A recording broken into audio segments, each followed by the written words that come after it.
Welcome to Jesse Watters Primetime. I'm Judge Jeanine Pirro.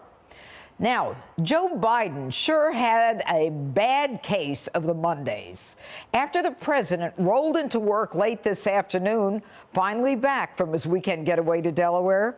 But it wasn't a relaxing weekend for the big guy after another batch of highly classified documents were found stored away in Joe's home in Wilmington.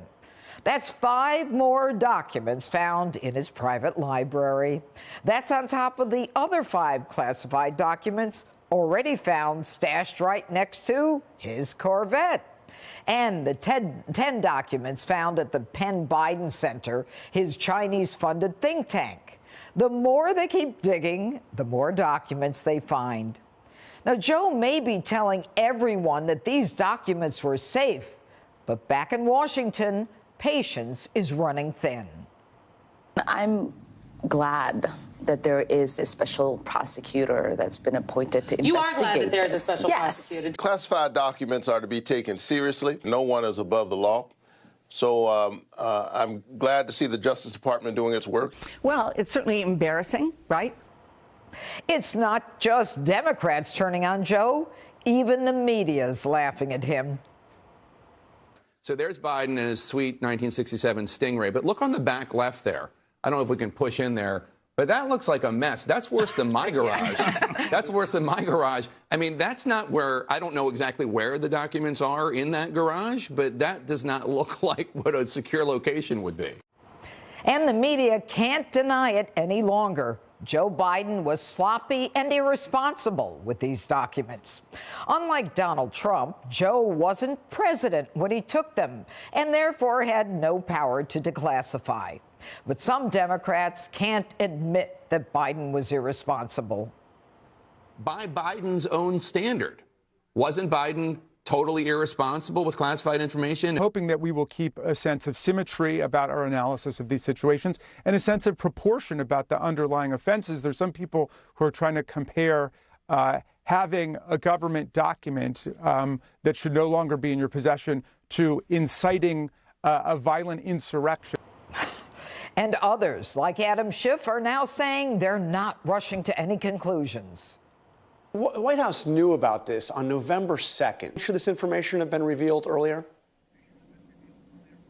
I think the administration will need to answer that question. I'm going to reserve judgment until they do. But I think it's important to point out that the Biden approach was very different in the sense that it looks, as far as we can tell, that it was inadvertent that these documents were in these locations. Since when has Adam Schiff ever reserved judgment? It would have been nice if he reserved judgment over Russiagate. It was only when he was put under oath that he admitted he had nothing. These documents were left up for grabs, left right in the open, ready for the taking. We know the president's Wilmington home has had a history of faulty security lapses. In 2015, the vice president's Secret Service actually shut off his security system because it kept malfunctioning. How do we know it was ever fixed? And it will only be a matter of time until the liberal media starts asking who had access to these highly classified documents. Now, we know Hunter claimed to own the house where Joe was stashing his documents.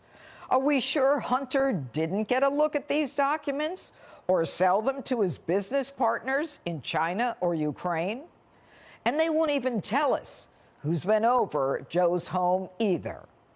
Joe spent about a quarter of his presidency in that Wilmington home, and we don't have any of the visitor logs.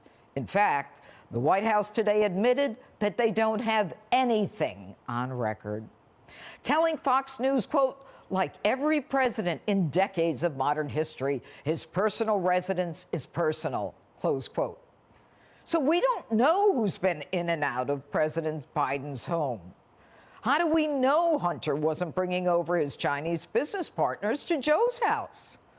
The American people have a right to know. And some members of the GOP want answers.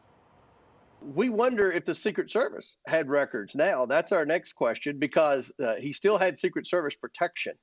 And you would assume that the Secret Service would vet people that would be allowed on the premise of the dwelling for the President of the United States. Hey, Sean Hannity here. Hey, click here to subscribe to Fox News YouTube page and catch our hottest interviews and most compelling analysis. You will not get it anywhere else.